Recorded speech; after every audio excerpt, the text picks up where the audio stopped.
All right, we're going to go ahead and start, even though I know others will be coming. Welcome to the Critical Urban Health Seminar. Thank you for coming. This is we have 2 left for the year in June, the first Thursday and the last Thursday of the month, and that'll be it for this academic year. But we're very welcome to have, we're very lucky to have Michelle Kondo here, who is on sabbatical with IS Global. She is a scientist with the USDA Forest Service, stationed in the Philadelphia Field Station. And she completed her doctoral training in urban design and planning at the University of Washington, and then did postdoctoral training in environmental health and epidemiology. So she's a perfect fit for an interdisciplinary seminar series like this one, because she is herself a bit interdisciplinary. Also, we are trying again, hopefully successfully this time, to live stream the seminar on the IMIM YouTube channel, in case you have colleagues who want to listen later, or you want to watch again later. And just for those of you, if you haven't been before, we usually try to do a shorter presentation of 30 to 45 minutes, and then we ask, we have a bit of a discussion afterwards, and we like to think of interesting questions to ask the speaker and to discuss amongst ourselves. Yeah. Thank you for having me. As Helen said, I am a scientist. I work for the United States Forest Service, so it's a government agency, and I'm guessing that most people in the room here are probably familiar with the USDA and the U.S. Forest Service. But I'm sort of an anomaly in my agency. There are 2 of us that are doing public health related research, and both of us, of course, I guess, about how green space exposure, urban vegetation, not just urban, but outside urban areas. I tend to focus on urban, how that affects human health and safety. So here we have a very glossy, beautiful photo of Philadelphia, where I'm located in my home for the past about 10 years.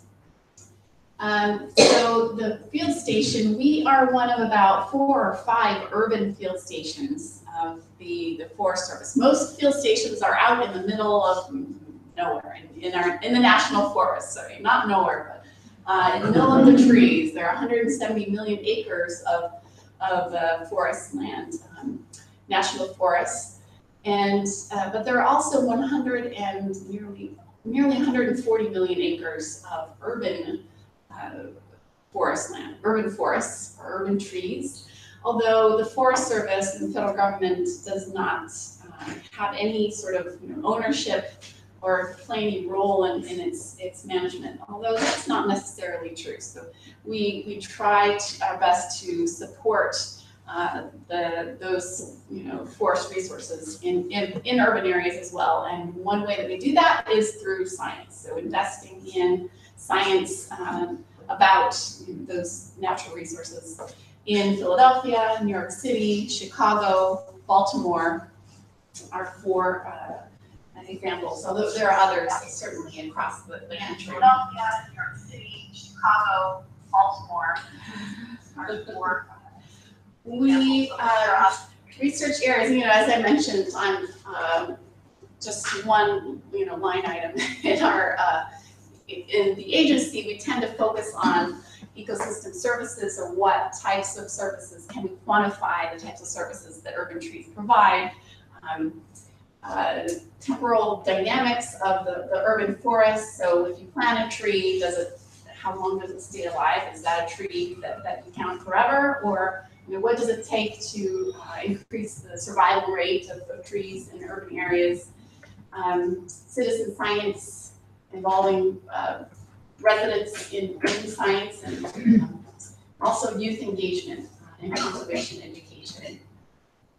This is just a photo of, we're a very small group in Philadelphia. There are just 4, actually there are 5 of us, and some through partnership with the Baby Tree Institute So I work also with an entomologist and a research ecologist. This is the headline. So you saw the sparkling image of Philadelphia, and here we say, yes, these are sparkling images that we're seeing. This is a headline from before the Democratic Convention, which was held in Philadelphia a couple of years ago. I'm hoping, I wish I could say a few 3 or 4 years ago, but it was only fairly recently. That is talking about both Philadelphia and Cleveland having, beautiful, certainly beautiful images and some beautiful and beautified places in the city. Yet this word, and blighted. And many ignored urban issues. So what are those issues? Philadelphia and Cleveland, I would say, I call them legacy cities, and many others are doing that as well. Legacy cities, so these were cities that were had a high population due to a very successful industrial history around the turn of the 20th century. And across the eastern seaboard and also the eastern Midwest here, what we're talking about. But over especially since the 1950s, have had significant decline in population and resources as those industries have shifted. Either the sector has just left and gone to another country, or they have moved out to the suburbs, and that has been in part helped, supported by a suite of federal policy, including federal transportation policy, housing policy, so moving people with resources, primarily white people, out to the suburbs, leaving behind people that were not able to get out. And so this image shows the increase in poverty between years 2000 and 2010 in Philadelphia is, I think, in this corner here. We see increasing poverty, even recently. And so as we see decline in resources and decline in people population, we also see empty, sort of vacant structures, vacant land. And Flint, Michigan, which you may have seen or heard of in the news, Detroit is sort of a poster child for this phenomenon, but Philadelphia as well has seen a huge increase in vacant property. So current count is that at around 40,000 vacant parcels in the city of Philadelphia. So you can see here in all of these dots here, so this type of they tend to be small. The properties are small in Philadelphia, but often you get, not to the extent of Flint, where you might have a whole entire block with just one building left standing, but vacant lots in Philadelphia, they tend to attract short dumping, is called, where contractors are dumping their construction waste, and vacant lots as well are sort of attract trash and garbage. There's a big waste management problem in the city where people just tend to throw garbage on about instead of disposing of them. And this attracts rodents, which carry pathogens. It attracts illicit activity, and which causes fear, anxiety, and stress for residents living in Rye. And this is coming from systematic, quantitative evaluation and interviews with residents living near these lots. So I do tend to take, I did 2 postdocs. So one, I used sort of more traditional environmental health, I learned more traditional environmental health methods. And In a second, I learned urban sort of spatial epidemiology and urban health geography methods. So I will tell you a little bit about some of the more environmental health-y projects that I have done in the past. So I ask in my research, how do such environments affect residents' health? And in particular, I'm interested in how this, living amongst this vacancy and blight affects health, as well as air pollution, which is a major problem in Philadelphia. We have a giant refinery in the city, and as well as water pollution, which is a major issue. So I have an undergrad degree in civil engineering, and I have some training in urban hydrology, urban ecology, so I bring that as well into my work. The health outcomes that I'm particularly interested in studying here are stress, violence, as well as infectious disease. So I'm a little bit, here, there, and the other, many different places, but these are some of the things that I'll telling you about. So first of all, we know that exposure to air pollution predicts or increases risk for cardiovascular disease, respiratory disease, but we don't necessarily know, how does that vary for different subpopulations? Are there people that are more vulnerable to these health effects? The city of Philadelphia, so as you can see here, here's downtown. Here's, I think, one of the oldest refineries in the country, which is still in operation, very dirty. And then here are the residential neighborhoods, and these tend to be very poor neighborhoods surrounding the refinery. The city wanted to set up an air pollution monitor nearby, but had trouble. Told us that they were having trouble doing outreach in reaching out to the nearby communities to get their input and feedback. Is air pollution an issue for you? Would you like to be involved in this monitoring? And what would you like to see come from it? So my partners and I, which this was a participatory process, so many of these names are residents in the neighborhood, and as well as an EPA representative. We held focus groups in the neighborhood and asked about their perceptions of air pollution, about their neighborhood and about community health. And at first heard this sort of apathy, like, oh, why are you here talking about air pollution? I'm like, what? We don't talk about that, and why are you asking us about this? But then, it sort of came to light that, well, yeah, actually air pollution is a major issue. I feel inundated by it. It's around me all the time. It's just that we don't talk about it. But yeah, it bothers me a lot. And seeing the refinery, although it's part of our history because we used to have jobs in the community for people working there, but although not anymore, you can see it, you can smell it, you can see it, and all the time. But we're just used to it. And just like gunshots, we hear them all the time and just say, yeah, okay. So air pollution, I think, and I characterize it as a psychosocial stressor, and one that could increase vulnerability to risk from chemical exposures to air pollution, that it should be included in risk assessments.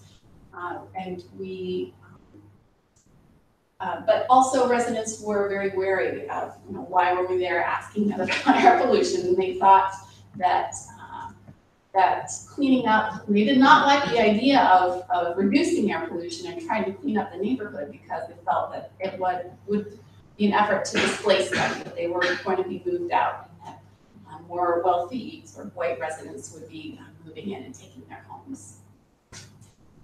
So we developed some guidelines there for outreach from the city. I'm going to switch gears now to water. Flooding, stormwater flooding is a major issue that affects lower income or poor neighborhoods, especially in Philadelphia. When it rains, we have a combined sewer system. And so the rainwater as well as our sewage go all into the same set of pipes. When it rains about 100 times per year, that system becomes overwhelmed, and it all just, it goes, all of this raw sewage enters the rivers, lakes, streams, people's basements, streets, parks. And so, and this is a public health issue. So I am working with some others to try to characterize this risk, and we're looking at cases of acute gastrointestinal illness, EGI. I'm also interested in West Nile virus here. So let's see.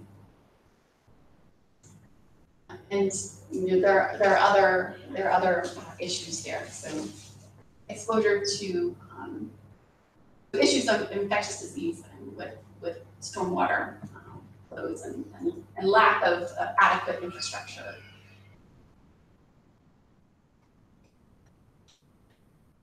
Let's get this one for now.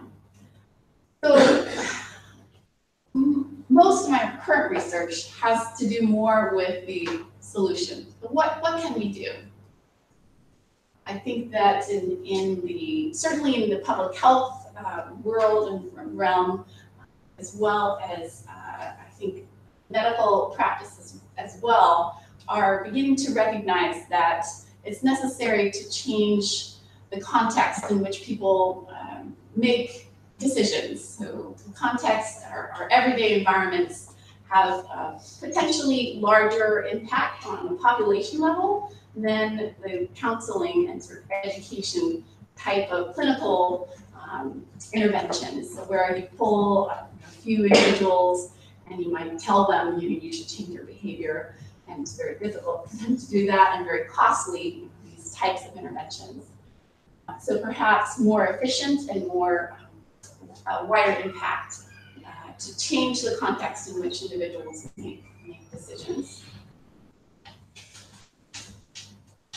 I have done a number of evaluations, both observational as well as now experimental, of large-scaled interventions on an urban level. So these are urban experiments. So I treat them as experiments. Sometimes they are, sometimes they, in the case of observations, they were not necessarily meant to be. But and they mostly have to do with greening, increasing green space. So I call them greening interventions, place-based or nature-based interventions. So I've thought a lot about our urban green space and it's the relationships that it has on health.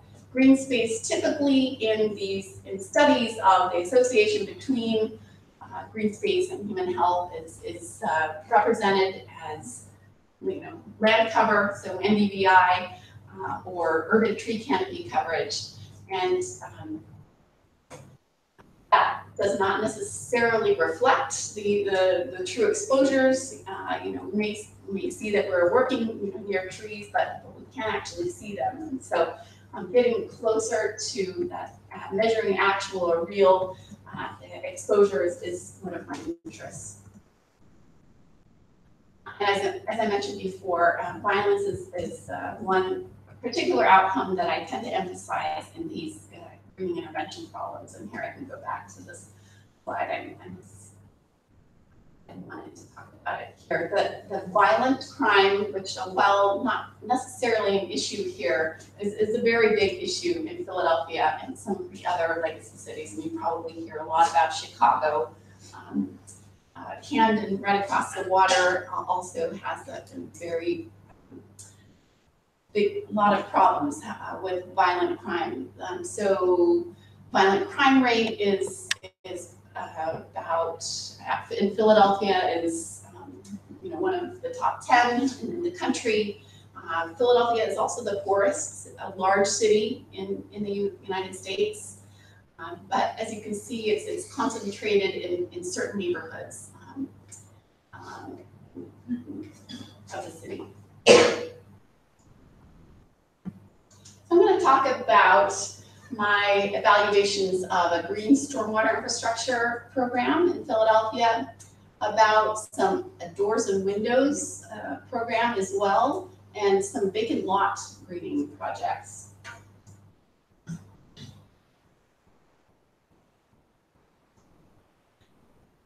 So first of all, as I mentioned, coming back to water, Philadelphia has a stormwater management issue having to do with outdated and old infrastructure. And part of their solution now has been to construct these green stormwater infrastructure features, which the intent is to capture and collect the rainwater and sort of hold it and slow it down and allow it to infiltrate into the groundwater instead of entering the storm drains and heading to the wastewater treatment plant and to the rivers directly or so quickly. But they're trying to use vegetation because of the social, economic, and other health benefits that may come from it, rather than, say, building underground detention basins and our parallel set of pipes underground. So I used a method, so I used the differences method to look and see, well, did any health or safety outcome measures change at these project sites after construction compared to controlled sites. So I matched 52 of these green infrastructure sites that have been constructed since year 2000. I matched them using a 1:3 or 1:4 ratio with control sites, and these were waitlist sites that were scheduled to receive green infrastructure projects.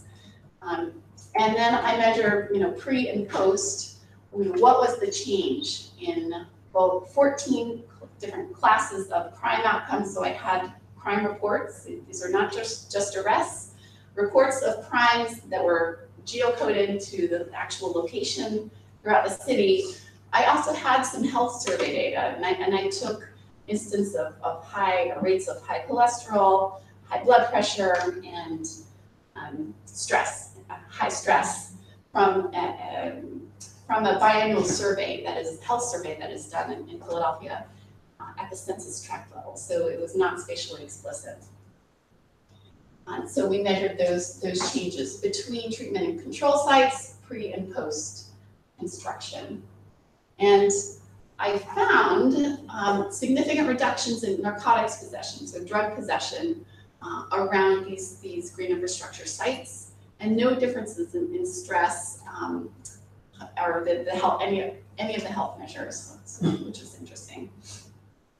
So no effect really on violent crimes, but drug trade is a major issue as well in Philadelphia. I think I mentioned before, Philadelphia has the largest open air heroin related drug market in the country, right? It's a no-go zone. Police do not intervene in this area, and it's a square, multiple square kilometers.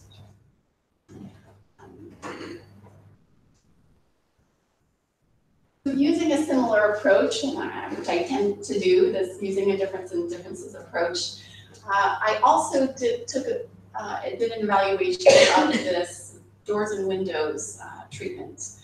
So the city has thousands of vacant homes and properties, and based on ethnographic observations, these homes are they're part of, they solicit illicit activity. They are part of the drug trade. They're homes as well as prostitution and other things. There are rodents as well. And they're stressful, I guess, for their neighbors. And people are having to live next to these homes. Often they're not secured, so in most cases, you're able to enter if you would like. To address this problem, the city set up a separate court system, and they began issuing these notices, which gave the property owners 45 days to secure all doors and windows with operating and lockable real doors and windows, so not just painted plywood like you might see in other places. So that they appear to be lived in. And they did this for, we had a 3-year treatment period, and there were about 300 homes that we matched as well with vacant homes. So our control locations were vacant homes that were not treated. And we looked at density of crimes, again, about 10 different classes and types of crimes, property crimes, violent crimes, to look for change. And here we did find significant reductions in violent crimes, gun assaults, as well as in nuisance crimes around the treated doors and windows homes compared to relative to controls.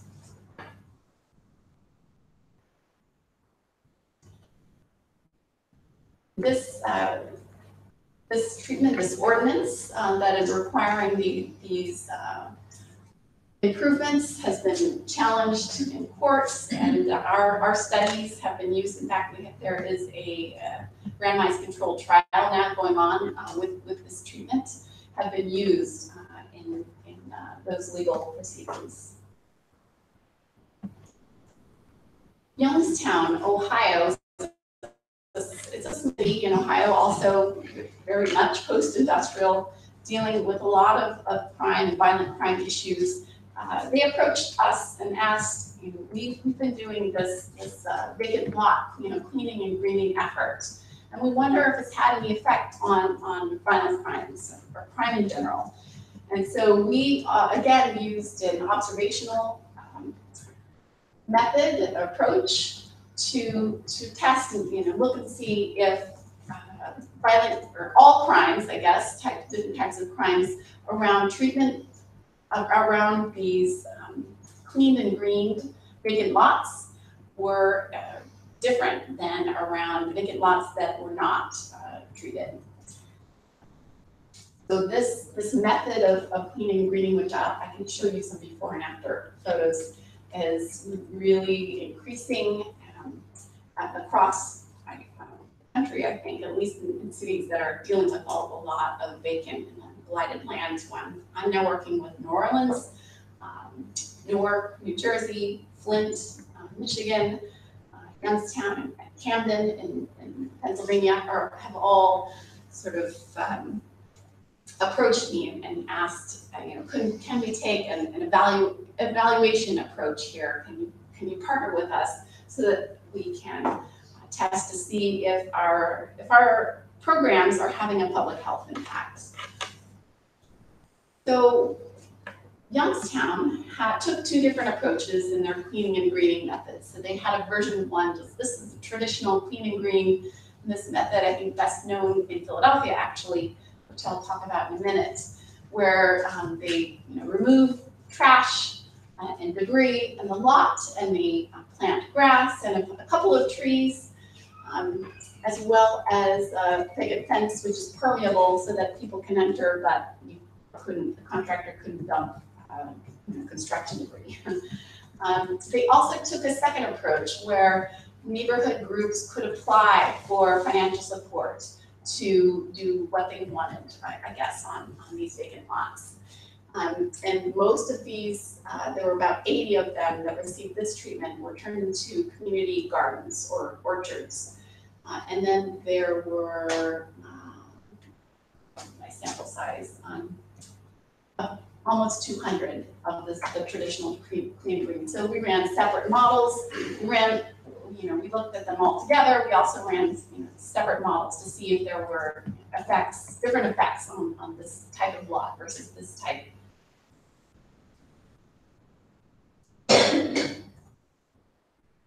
A lot of issues with spatial autocorrelation we had to deal with because the city of, which makes sense, sort of clustered their treatments in 2 different neighborhoods. So what we found was reductions in mostly property crimes. This was all significant around the. So I see a typo here. Around the traditional, I'm going to go back to the picture. We found more significant reductions in property crimes around these traditional clean and green lots, as opposed to in violent crimes around these community reuse lots as community gardens, which sort of, we perhaps, although we did not test the mechanism, are wondering if this sort of social ownership might play a role here in what's going on. Sure. Can I just ask what the unit of analysis is in this type of study, or for example, along with the doors and windows? Are you taking, is it the parcel here? Or, I mean, you must be looking at how much violent crime would actually be expected in half a city block or something, so a relatively smaller area, or are you doing a larger buffer around? We use a number of different methods. In this study, we use density. So we just are looking at the number of crimes per square mile at this point. So it's the parcel is the unit of analysis, and we're just creating these sort of smooth layers or data sets of smooth values of the density of the crimes at that point. I've also used buffering methods, so with an eighth mile, a quarter mile, or 250 feet, half mile, right? So comparing, because we don't know at about what spatial extent would we expect to see that effect. And what do you find works better, the smooth surfaces comparing 2 surfaces? Well, that's a good question. Works better. I have seen, so using this method, I only have to use one measure. I'm not comparing it, so I don't have this issue with multiple comparisons. In the green infrastructure project, I compared multiple different buffers, and I ran 30 different models, and we found significant effects across all different buffer sizes in narcotics possession. So we were, but what if it were burglaries at a half mile and assaults at 1 mile? Running 30 models, you run into this issue of you're going to find something significant no matter what. But so I tend to use this method. In this study as well, we tested for displacement. So we were able to test for direct versus indirect because we were using spatial models. We found spillover crime reduction effects in neighboring areas, especially with the community reuse lots. And this is something that we're trying to do more and more, is testing for spatial sort of displacement of crimes around these treatment lots. I'm not going to talk I'm going to go actually pretty quickly through the remaining slides. I'm also involved in a study with collaborators at the University of Michigan. We have a study funded by the Centers for Disease Control, where we are actually helping, using our grant funds, to support community organizations using their methods to clean and green vacant lots in Flint, Youngstown, and Camden. So 3 sort of mid-sized cities dealing with vacant land issues. And these community organizations, many of them are involving youth in this cleaning and greening. And so we want to test and be able to see what type of difference that makes in the community, in community health and safety, but as well as in the lives of the people that are involved. So we're using very many multiple methods, interviews, observations, ethnographic observations, as well as crime data, point locations of crime data. So this data, we're now in year 3, so we now have some, are developing our post measurements, and we should have some results here fairly soon. I do want to say that we have just published results from a randomized controlled trial of vacant lot greening in Philadelphia. So the Pennsylvania Horticultural Society is a nonprofit group, and they have cleaned and greened nearly 10,000 vacant lots. So we have done observational studies, and sort of looking back using the methods that I've shown you. But also, starting about 5 years ago, started up a randomized controlled trial where we randomized, so there were 541 in the end, but the intent was 200 to receive the clean and green treatment, 200 to just have some crews come and pick up trash, and the third, the control arm, so 200 lots in the control arm. We were looking at, again, crime and violence, but also health outcomes from nearly 450 participants, as well as ethnographic observations. So we had ethnographers out, sitting in and near these vacant lots before, during, and after, and talking to people about, what do you think about this, and sort of observing what role these change in the landscape played in community neighborhood life. So we found at the vacant lots, and we used this sort of intention to treat analysis over a 38-month study period. We found significant reductions in both perceptions of crime, but as well as in significant reductions in overall crime, in gun violence, and property crimes, nuisance crimes, especially in neighborhoods below the poverty line, while most neighborhoods that were treated are sort of at or near the poverty line. We also saw a significant increase in the use of outside space for relaxing and socializing around these vacant lots that were treated clean and green as opposed to not. And I really like in the study that we used an ethnographic approach to figure out, why is it, what are those mechanisms. The ethnographers focused their time in 2 different neighborhoods. One, both very poor and sort of subject high rates of violent crime. One that was subject to rapid economic development, and one that was not. And they found, actually, in the neighborhood that was sort of gentrifying, I guess you might say, that there was a lot of tension and sort of suspicion around the vacant lots, greening, hostility towards it, and suspicion, I guess, as opposed to more of a positive response to the greening in the neighborhood that was not feeling a threat. Let's see. So, but in both neighborhoods, drug sellers use vacant lot spaces. So this is considered areas where they can set up shop. Really, that vacant block or blocks that have many vacant spaces can go up to $5,000 per week per month. There's a rent paid to sort of the drug lords.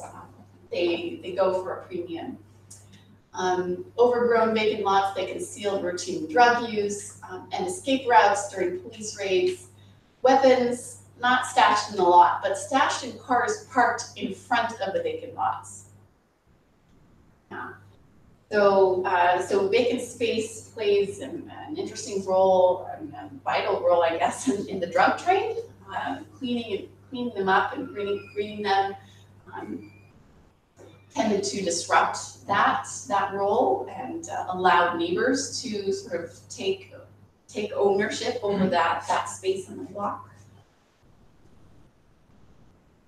Did that cause any problems with the drug trade itself? I mean, I'm assuming you don't want your market taken away. Oh, right. Oh, definitely. I mean, there was hostility towards that, and in some cases, you know, they needed the crews going in to actually do this needed police escort. Right. But did fear of like reprisals by the drug people in charge come up as a concern for greening, or no? Like the benefits perceived that way? Oh, I don't know, actually. I would have to ask our ethnographers, but yeah, that's an interesting question. What I thought she was gonna ask was about sort of spillover, if they're just being displaced, Right. where you see higher counts of Right. crime in other areas. We did not see it in this, you know, using our data, right? We didn't see it in the study.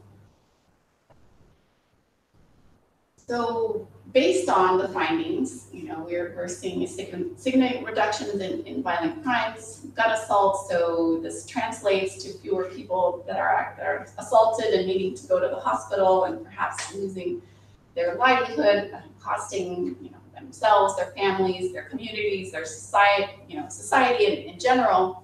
We did an estimate of return on investment for vacant lot greening. So we know that a typical lot costs about $1,500 to clean and green, plus an additional $200 per year for maintenance. Based on those costs and some estimated costs and I guess benefits that we receive from reduced crimes from the greening, we've seen $26 in the benefits to taxpayers and around $300 to society at large for every dollar invested. This is what we found in our calculations. So before I switch to a different project, I do want to say I am interested. I want to know what's happening with property values surrounding these lots, right? The intent of the city and of the program is to invite investors, right, to come and redevelop these lots, you know, to be honest. This has not happened. In about 10%, I guess, of lots that have been clean and green have been bought and developed, but the 90%, this is becoming a sort of permanent land use in Philadelphia. So I'm very interested in finding and doing a spatially explicit, so using property and parcel data to see what's going on with property values around these lots. Sure. All these vacant lots that you used in your studies, who did they belong to? Were they privately belong or public? And how did you deal with the owner of these lots in order to negotiate and use them? Right. So I think about half of them are publicly owned, so owned by the city. Actually, the city owns many of these vacant lots, so this is a big issue. And then the case where private landowners are involved, these lots are in violation of the code, right? So the city issues a notice and says, we're going to go clean up your lot, and you have a month to reply and do it yourself, or we'll do it and we'll bill you. And so basically, or place a deed on the lot. So the next time, if the property owner sells it, they will have to pay the city back for the greening. How they do it. I have to step out for a second due to my own door issue. Ironically, so I might have missed that when you said they didn't see effect on some of the health indicators, right, of the project. And is that because the violence and the situation in neighborhoods are so extreme that Or did you already discuss that as to Oh, why? about the health effects of this Yes. treatment. So we have not run analyses yet. I just submitted the mental health, and we find significant effects on mental health of residents living nearby. Yes, but that analysis is not together yet. Right. Because I'm just wondering, is there like I mean, it's great that this seems to be so far indications towards violence, like in situations where the gun violence and the drug violence isn't as extreme, what would you expect to be the benefits and indicators? Is there like another city that you're doing that isn't? Because I can imagine, you know, for instance, that living in this sort of environment overshadows many other aspects that perhaps in other communities wouldn't be present. So I'm not sure I understand. So like if the cities that you're observing are, I don't want to say extreme, but in a way extreme, right? Because they're very violent, there's a lot of drug trade and everything. So the effect of the greening is going to be conditioned because of that, right? Because these are overarching issues. And if you compare in another city or town where there are gun violence and drug violence, you would expect to get different outcomes on the people. Sure. Perhaps. Has that been hypothesized, or do you have a project in another city that has like lots of a different profile? Sure, yes, so the CDC funded study, we are looking at Flint, Youngstown, and Camden, so 3 sort of mid-sized cities, and the vacancy and sort of the landscape is, well, they're all dealing with vacancies, but on a different scale. And they all take different approaches to addressing it, so we will be comparing the outcomes. But you're right, it's really difficult to compare, you know, between cities and be able to generalize. Just wondering if you did it in a community where gun violence and drug violence wasn't so overwhelming, how much would that mediate the effects of what's going on? You know, would you see greater benefits, for instance, in physical activity versus or blood pressure? I mean, maybe in these situations, because you did have that slide where it said no significant effects on blood pressure, right? Right. Well, that, I mean, I imagine because life is so stressful there, like having the park nearby is not enough to, I mean, I'm just hypothesizing. Sure, definitely. But maybe in a different context, when the violence and the drugs is not, like you would see. You know, I mean, if you did it in a different city. Yes, I think so, and I think that in that earlier study where we were using this survey data that had low sample size and there were issues with it. So here, not in this big trial, we're actually going out collecting from residents. You know, we had teams going out with tape measures and scales and, you know, survey instruments and collecting individual level data. So we would like to be able to do that in the future, and I think that we will find different effects using this more tailored and specific data. Yes, certainly not going to drop it out. And we look at for physical activity changes as well.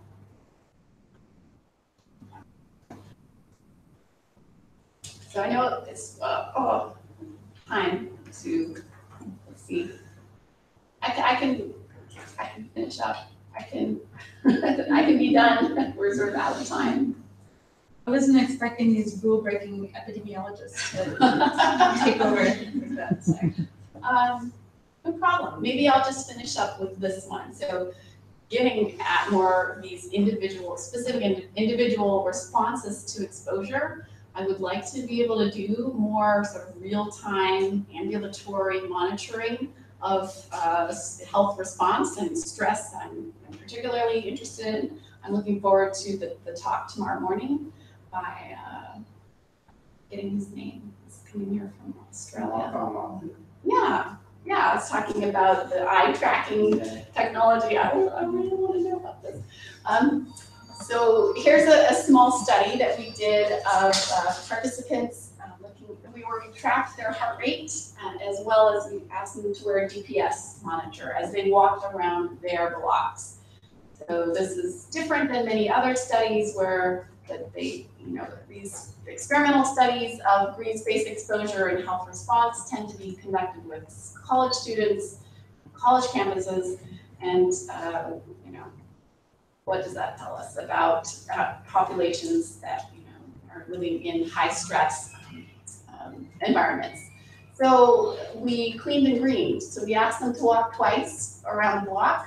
First before and second after we cleaned and greened at the treatment site, 3 parcels.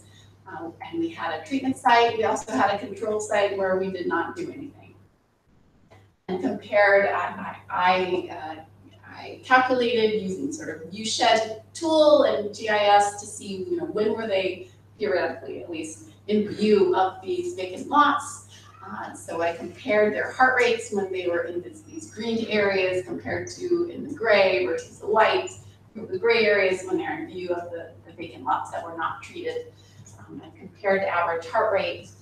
So this is sort of a case crossover methods, somewhat comparing. And we did see significant reduction actually in heart rates when in view of these green plots. So I would like to be able to do more of that real-time monitoring. Thank you. All right. Thanks. But I look forward to hearing questions.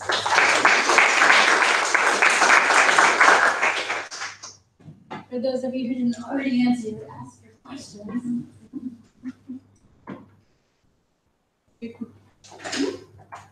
I think it was the randomized control study when we talked about the fact that rapidly developing or gentrifying neighborhoods had this kind of different response from residents relative to the greening. I was very much curious if, and maybe I just missed it, but if the type of clean and green was uniform, was it sort of the traditional clean and green, or was it more community-oriented clean and green kind of projects? Or was it mixed in those neighborhoods, and did it matter in any way? If so, was there effects there? Was it possibly? Yeah. So that's the randomized controlled trial. Is that right? I think that's what it was. When you talk about the tensions between the perceptions. Oh yes. This one, it was a very standardized treatment. Yeah. So it was contractors going in. So traditional kind of clean and green. Do you think that a more community driven type of green could have had different results, or do you really challenge that? Well, based on our study in Youngstown, yeah, I think that it could happen, and I would love to test that also in a randomized controlled trial. Yes, and more tested more explicitly. I've been talking with this organization, we call it PHS, that sort of leads this and runs this program. We really want to rethink the design of this traditional clean and green. It's just not very inviting, and it doesn't invite participation. Residents often don't have any involvement in it, and even though this is their community, except that they do try to hire local residents to actually do it, the cleaning and greening. But so who's promoting them, this as a policy? Because it's an expense and you want to spend in the best way. I mean, how is it that this is like the standard operating procedure then? So the city certainly is a big supporter. They use block grant money, but it's this nonprofit organization that.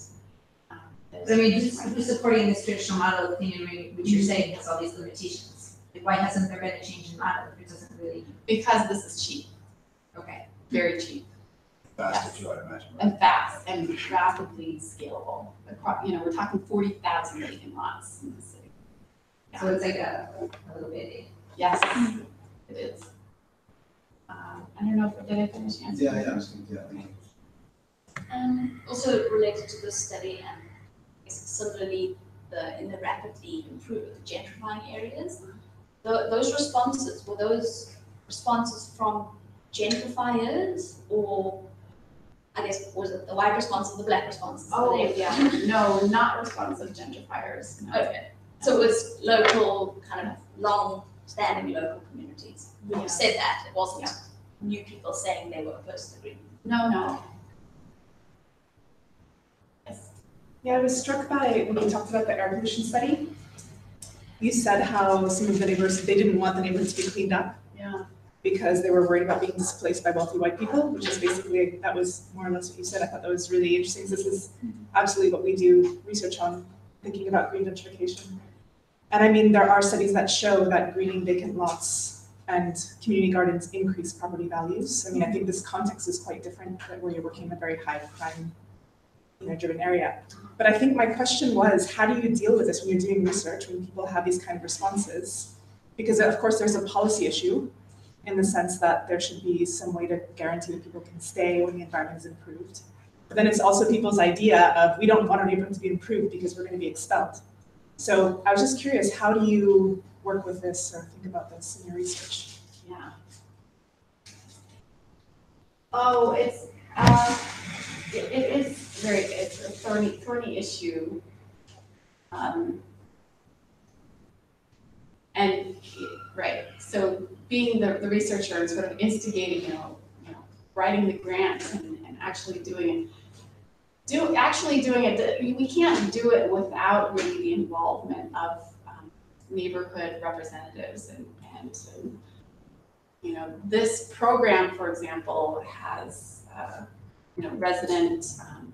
There are people who are involved in actually running the program as well as getting input to the neighborhood board. So there is some neighborhood participation in this program, as well as I mentioned their hiring policy. But it's difficult to say, it can. So what are we trading here? We're saying, perhaps we should not put money into improving environments, just because people don't like it or someone feels threatened by it. We don't actually know yet that this specific treatment is increasing property values and actually displacing people. I would like to know that, and I'm working on trying to get the data that could allow me to test that. Really difficult in Philadelphia, which does not keep track of their property records very well, especially over time.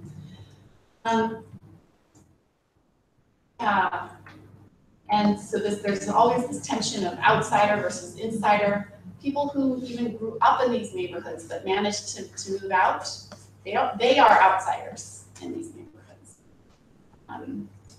So it's a constant tension and battle, and I will never have a real good answer.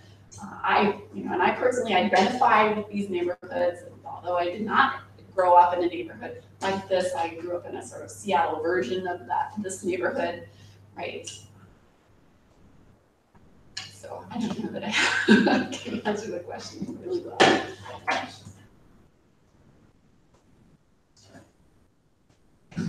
Thank you, Michelle, for the presentation.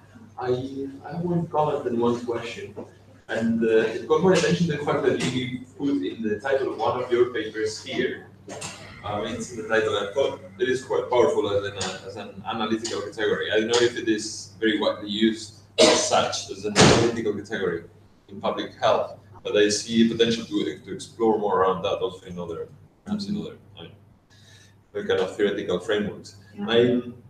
I'm wondering, in line with what has been discussed right now, I'm fear to what? And of course, crime, all that is there, but there's fear to increase in property values. Yeah. And it all becomes much more complex. Yes. And then in connection to this is the fact that to what extent, because this is the way I see it, these are local expressions. I mean, all the issues, crime, the poor environmental conditions, they are local expressions of trends, processes that happen at wider scales. Yeah. The little I know about the use of narcotics in the US, I can read in the newspapers that there has been an increase related to opium-based drugs. Yeah. But there are other trends in how shrinking cities and cities that attract population and capital in the US. I'm wondering to what extent in your work you relate the findings you have with this kind of overarching trends, like wider issues. To what extent do they explain something what's going on the local level? Wow.